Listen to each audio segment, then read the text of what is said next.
చాలా సందర్భంగా ప్రప్రదంగా చేసుకున్నారు.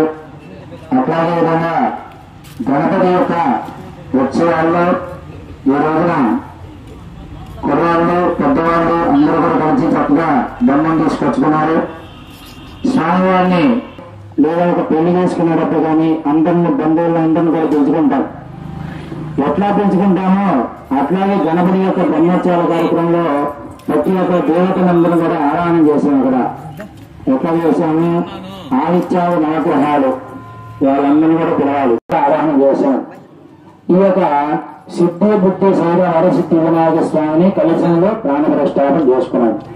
అదేవిధంగా స్వామివారి యొక్క పత్రికతో స్వామివారికి విశేషంగా వినాయక చవితి రోజున తులసి దళమైన పూజ చేసుకోవచ్చు. ఈ రోజుల్లో తులసి దళం వినాయకుడికి తాకూడదు, తాగితే ఆయన కోపం వస్తుందంట. తులసి దళం పూజకి పనికిరాదు గణపతికి.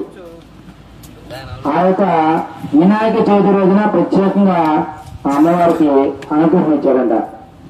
అయ్యా ఇలా చేయకూడదు గణపతి వారికి.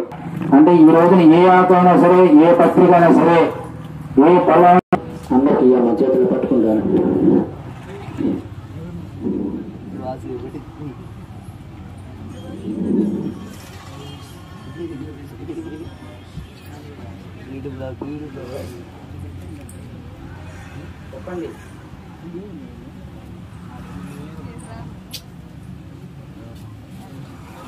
చెప్పులు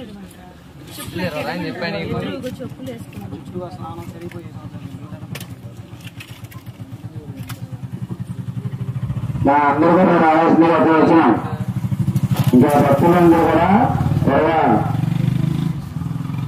గణపతి యొక్క బ్రహ్మోత్సవాల కార్యక్రమంలో నిమిత్తంగా అందరూ ఇంటూ ఉంటారు. అదేనా? నమస్కారం చేసుకోండి.